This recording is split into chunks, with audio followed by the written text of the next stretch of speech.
spent the past few weeks watching every single movie that you told me to. Why? Because I have a confession. You see, for someone who has a YouTube channel which is all about movies and the love for cinema, I can be frustratingly picky about the movies I watch. Not because I'm pretentious, but because there's only so much time and only so many you can realistically see, which leads to me always researching a movie before actually committing to it, and as a result, not allowing myself to be surprised. Does this make me a fraud in the film world? I don't know, but it ends now. I posted this photo on social media and asked you, the members of the film club, because I can trust you, or can I, to recommend me a movie. Good, bad, strange, weird, obscure, something from your own country, anything at all, with the only condition being that I must have never heard about it before. What? Starting with Vigil. Once again, the only context I had for this one, and any of the other movies for that matter, is whatever the person who recommended it decided to tell me.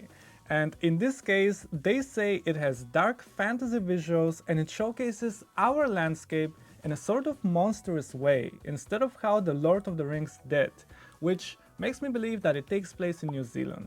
The movie is about a girl who lives in what feels like the world's most isolated farm and follows the aftermath of the unfortunate passing of her father and a strange man who enters her and her family's life. Now, before we actually get into it, I just want to bring up one thing real quick. The actress that plays the mother totally looks like Michael Jackson in this shot. Not necessarily anything to do with the movie, but come on. I mean, is it just me? Anyways, on a more serious note though, I like that this movie does not spoon-feed you the story. It respects the audience. It is very visual and does not necessarily have a lot of dialogue, so every time someone actually speaks, it feels like every sentence is very important and has a lot of weight to it, and you have to pay attention. Speaking of visual storytelling, the directing is actually quite spot on, and particularly the scene blocking. Now, I understand blocking might sound boring, might sound unimportant, but believe me, when it is not done well, it will confuse you and you will not know why. The camera movement is also very intentional. Every time the camera moves, it moves with a purpose, and I really like that in a movie. All in all, I would describe it as a dark coming-of-age story that will keep you guessing, and it will make you feel claustrophobic, isolated, lonely, and for a good measure, a little bit of existential crisis. Next up, on the completely opposite end of the spectrum, is ADBC, a rock opera, which, according to the person who recommended it, is supposed to be very British and very fun.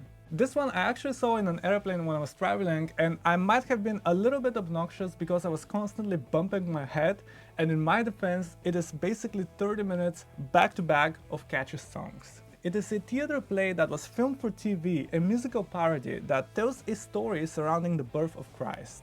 Now, this was an interesting recommendation for a few reasons. First of all, I love absurdist humor, and this one has plenty of it. You have the juxtaposition of modern technology being in the wrong time period, like telephones and neon signs and stand-up comedy for some reason, but once you get past the surface level, you begin to understand the sheer amount of levels they have in there with the jokes that are sometimes so subtle that I wasn't sure that I saw it wrong or it was done on purpose. Like, there's this moment when the dialogue is out of sync on purpose, or sometimes they break the 180 rule on purpose, sometimes they repeat a little moment multiple times on purpose. And unusual is the main word I think about when I think about its editing, because by far, other than the obviously catchy songs, the thing that stood out to me the most is actually the editing.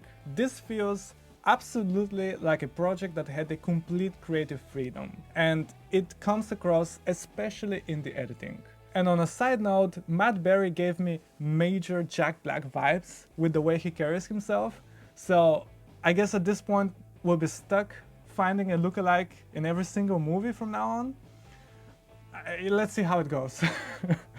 This one was recommended by someone I know, and he was nice enough to share with me his personal list of interesting movies that he also gave me permission to share with you, so if this is something you might be interested in, feel free to check it out. As for me, next up was The Color of Pomegranates, recommended by no other than Seth Ohanian, a Hollywood executive who's behind some really cool projects and who also talked to me once, which automatically makes him my favorite Hollywood executive of all time, and Seth, I'll forever watch every movie you ever make. As for the recommendation though, he says it is referenced everywhere, and after seeing it, wow. Where do I even begin? First of all, I'm a little bit embarrassed that I have a YouTube channel about movies and I've never heard about this movie before. But you know, we learn every day, and it is a biopic, but not quite. Technically, it is something called tableau vivant, and it essentially means a series of living pictures, and that is exactly what it feels like. It is a purely visual experience, so don't go into it for the story or the narrative, which there is not that much of, but go for it for the depiction of the feelings of certain moments from Sayat Nova's life. Usually, this would not necessarily be my cup of tea. You could consider it a little bit art house or avant-garde, but there's just something about it that had me completely locked in. The best way I could describe it is mesmerizing. The set design, the costumes, the composition, the actors, the movement. It feels retro, but at the same time futuristic and almost otherworldly. I honestly think that this feels like something that people in June would watch if they had TV. There is very minimal camera movement, so it really does feel like a bunch of paintings you would actually see in a museum, and as I was watching it, I kept feeling a little bit of a horror undertone, and it's something that I've noticed in some of the more modern horror movies, like Midsommar for example, so I bet Ari Aster might have been influenced by it in some degree. And I guess we've committed, so the lookalike is Zayn from One Direction. Next up is The Green Butchers from Denmark. It's supposed to be a certain kind of awkward with strange humor, character types, and well, Danishness. Now, this one was a particularly special recommendation that I'm very happy about because although I am not Danish, I live in Denmark. So every chance I get to absorb some Danish culture through film, I take it. And full disclosure, I actually watched it in Danish, so there is a good chance that something flew right over my head, but I did my best. Right off the bat, we have Mads Mikkelsen, who is fantastic as always, and somehow manages to keep a straight face with that hairstyle, and his co-star is definitely pulling his weight. The movie is a horror comedy about two butchers who open their own shop and begin to sell a special type of meat, and it is what I would describe as a cozy horror. So it is not necessarily scary, but it is very much fun. It actually feels like an Edgar Wright film, and particularly Shaun of the Dead, and I mean that as a big compliment. It has very distinct and unique characters, but at the same time, you actually care about the subplot and you care about the story, which is not necessarily a quality you see in every horror movie. And on top of everything, it actually made me laugh quite a few times, especially during the very last scene. So overall, I thought it was a very solid recommendation. Oh yeah, look-alike. Mr. Potato Head? Is that a stretch or a starch?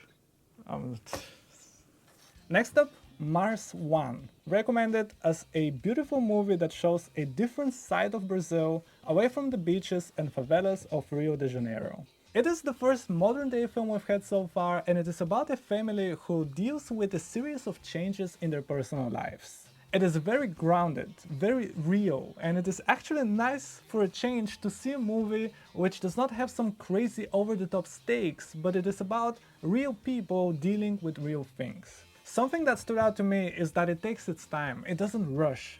Shots hold on for much longer than you would expect, and something in particular that I found interesting is that there were a few moments when two characters would have a conversation, and when one person was speaking, the camera would actually lock to the person listening. So in that way, it is a lot about reacting and dealing with things, And I found that actually quite refreshing. You don't see that often in the typical movies we typically watch. It was very nice watching this movie without any prior context, because there were a few moments in which it could have taken some very different directions and I had no idea where it's gonna go. So this experiment is already working. And the best thing about it is that almost all of the movies that were recommended are from different countries from around the world. So not only do I get to discover some movies that I've never heard about before, but so can you, and I really hope you do. Lookalike? Hi, Vsauce here. Next up, the Madwoman of Chaillot. The person who recommended it said it is a weird movie. That is 3 times weird. The sort of movie that you see the cast for and wonder why you've never heard about it before. Then you watch it and you get it. Say no more. It is based on a theater play of the same name, and the story is about an eccentric lady who fights against a group of power-hungry individuals who try to drill for oil in Paris. This one might hold the record for the fastest a movie has made me laugh, as pretty much the first thing you see is a title card saying it is a story of the triumph of good over evil, so obviously a fantasy. Now, I don't know if it's just me, but the first 40 or so minutes felt a little bit like a fever dream, in a way that it was a little bit disorienting, but it also made sense, so you don't really question it, just like in a dream. But about the halfway mark, it picks up and then I got properly invested. The writing is actually quite witty and snappy, and the humor in a few particular moments reminded me quite a bit of Airplane, objectively the funniest movie ever made, and I will argue about it. And considering that this one came about a decade earlier, makes me wonder if it actually had any influence on it, as I really enjoy tracking down the sources of inspiration down the line. This is something I made an entire video about, which I'll link down below. And back to this movie, it actually made me laugh quite a few times, but you know, considering the humor in my videos, take that as you will, and I particularly liked the ending. Lookalike? Help me out in here. Pitbull? Next up, Undercover Blues. The person who recommended it says that some movies try to be a pastiche. You gotta be careful with fancy words around me. Or an imitation of different styles and genres as a gimmick, or try to be from a different era as a gimmick, or try to reference other movies as a gimmick. But this one casually blends all of that. Now, my first impression of this movie is that it perfectly encapsulates the 90s. The look of it, the feel, the music, everything. It's almost like if you took an AI generator and you asked it to generate the most 90s movies possible, it would say it's Hackers, but also this one. It is super fun though. It is about 2 spies who have started a family together and want to focus on their child while on maternity leave, but of course, trouble keeps finding them. As you would expect, the characters are a bit over the top, but I have a soft spot for cartoonishly evil bad guys, and Muerte absolutely hit all the right spots for me. Oh, and I have to say, the main character is this impossibly cool guy who is so unfazed about everything and so cool and so smug about it. He cannot even go to bed without being cool. And let's be honest, we will all hate this guy in real life. I mean, come on, leave some for the rest of us. Also, the Ray-Ban Wayfarer makes a cameo in this movie, and I could not help but notice since I made an entire video about the history of this particular pair of sunglasses in the film industry, and that one you will also be able to find linked down below. Lookalike, I'm struggling a little bit, but Ringo Starr from the Beatles, currently with sunglasses? Yeah.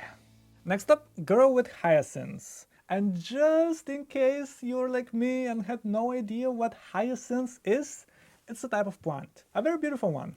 It is a Swedish film from 1950, and the person who recommended it says it deals with depression, loneliness, tragedy, and love. The story starts with a girl who ends her own life and follows her neighbor who tries to understand why she did it. This is, and I mean this, one of those movies I wish I could see for the first time again. The writing is really good. I was 100% invested, I wanted to get to the bottom of this mystery, and we see her life through a series of flashbacks with seemingly unrelated characters and events, but then it all masterfully comes together at the end. The pacing, which is something that people usually struggle with when it comes to older movies, as it tends to be a little bit slower, is just perfect in here. There is never a dull moment and you always want more. You begin to understand the character as you're slowly putting together the pieces of the puzzle, and when I finished this movie, I honestly felt like I had just read a book rather than seen a movie, which I think is very interesting. The writing is very good, it's poetic without it feeling too unnatural. Overall, a really solid movie, and the lookalike this time will maybe be John Patrick Shanley. I'm trying, okay? Next up, McFarland USA, which is also pretty much the first mainstream movie we've gotten so far. The person who recommended it says that it is a simple but interesting story that feels explored in a satisfying way. It isn't a complex or over-the-top masterpiece, but it doesn't have to be, and it doesn't try to be anything more than what it is. And before I actually watch it, I want to take a moment and give a special shout out to you, whoever you are, because I've seen you supporting the channel for years. I've seen all your comments, I read them all, and I appreciate it so much. You're a certified legend. So back to the movie, it is based on a true story, which I love, and it is about a high school cross-country team that wins a state championship against all odds. I'll be honest, I am a sucker for underdog sports movies. I don't care if they're cheesy, I don't care if they're realistic, I don't care if they're predictable, I eat them up like they're my last dinner, and this one fits the bill perfectly.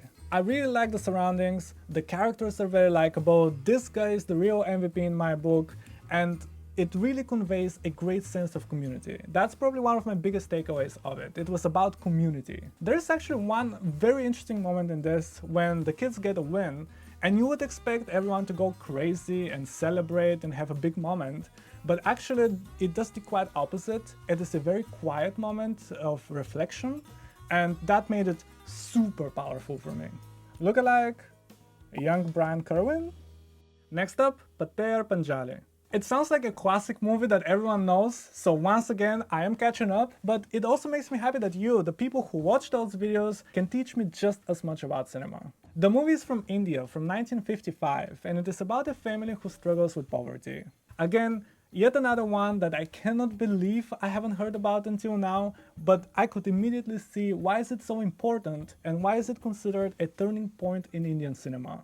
First of all, it is the social realism aspect of it. It was apparently filmed on a low budget, on location with rather unexperienced actors, and all of that contributes to just how authentic it feels. It is about poverty, it is about relationships, it is about food playing an essential role in people's lives. The food is essentially a character in this movie. And it is such a universal theme that is filmed in such a way with the lack of technology that you could have told me that it was filmed yesterday and I could have believed you. Speaking of which, I wish I could see it in color. I could almost imagine how vibrant some of those shots would be, and my brain almost started putting colors in there. And there are also a lot of great shots, and this one in particular I liked a lot. It is so grounded in reality that it almost feels like a documentary, and everyone in it is doing a fantastic job. Unlike me, trying to find a lookalike, which in this case could be the football player Mesut Özil. This is harder than you think. Next up, Naked Lunch, a surrealistic sci-fi that is supposed to be very weird. Now, I actually know the person who recommended me this movie, and she warned me that it is weird. So this is me passing this warning down to you, and I cannot stress this enough, it is not for everybody.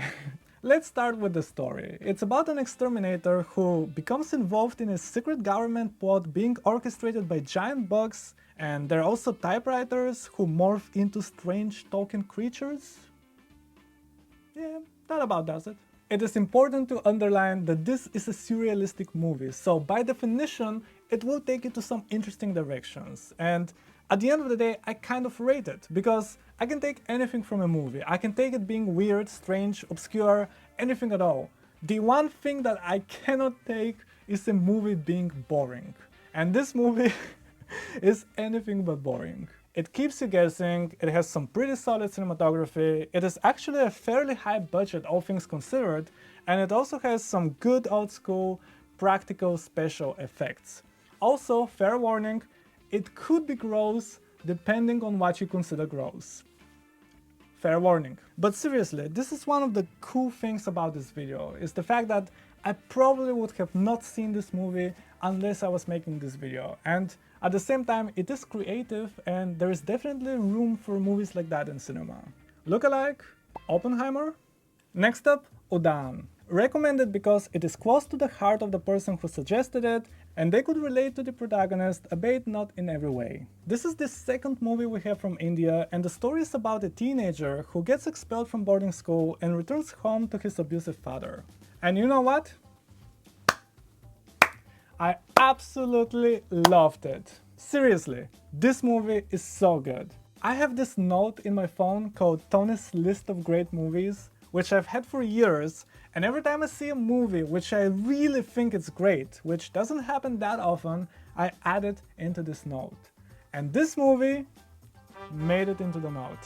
I was immediately drawn in and I was invested in every single character. It is very well written, the pacing is fantastic, and at the same time it can get quite tense, but I honestly don't want to say too much in case you want to see it for yourself, so I would just recommend it. One thing that stood out to me that I'm curious about is the fact that characters would often speak in English, whether it is just a word or maybe a sentence, as they were talking otherwise, and I'm very curious about if this is something that happens a lot or if this is something that happens for this movie in particular. And by the way, on top of Toni's list of great movies, I have another note called Toni's list of almost great movies. So if this is something you would like me to go through for a future video, let me know in the comments below. Lookalike, Sacha Baron Cohen. Next up, Alatriste. It is recommended as a great representation of medieval Spain, action-packed plus Viggo Mortensen. It is apparently one of the most expensive Spanish-language films made in Spain, and it is about a soldier who takes care of the son of his best friend as that was his dying wish. By the way, real quick, I was just editing the video and I was watching some scenes from the movie and I just noticed this guy who's supposed to be dead, very much dead, just wash his mouth as he's going down to the water. Anyways, back to the video. This movie does a great job of communicating the atmosphere. The production quality is great, the sets, the costumes, the attention to detail, and actually some of the fights end in an almost too realistic way, so it definitely doesn't shy away from the reality of the situation. One thing I did not like is the fact that everyone has a really cool mustache, and it made me insecure that I couldn't grow one. But on a serious note, the battle scenes are really good with some great fight choreography, and there are also quite a few cool transitions in it, including the iris shot, which I love and I made an entire video about, which will also be linked down below. Lookalike, another YouTuber, Cody Cole. And the last recommendation this time around was the Japanese film Love Letter. It is a different take on a romantic movie, and as someone who doesn't necessarily usually like a lot of romantic movies, I really enjoyed this one. The story is about a woman who is still coping with the loss of her fiancé and decides to write him a letter using his old school address, only to her surprise to get an actual response. It is actually a really sweet film that also for some reason feels very Christmassy to me in a Love Actually kind of way. One thing that I noticed that I thought was very interesting when it comes to the cinematography is that it had a very distinct hazy look to it, almost as if they had a mist filter in front of the lens, and it is not every day that you see a rom-com with J.J. Abrams lens flares in it, but I loved it. There were definitely a lot of sweet moments, there were funny moments, and there was even a horror moment, which I actually really liked. And by the way, side note, this guy has to be the youngest looking old guy I've ever seen. He's supposed to be 76 in this. But anyways, the ending was nice and it was overall a great story. Lookalike, Elizabeth Yu as Azua. So that was 14 movies, or in total 1,478 minutes, or over 24 hours of movies. But you know what? It was worth it. And in case you want to see me watch the actual longest movie in the world, you can do that right here.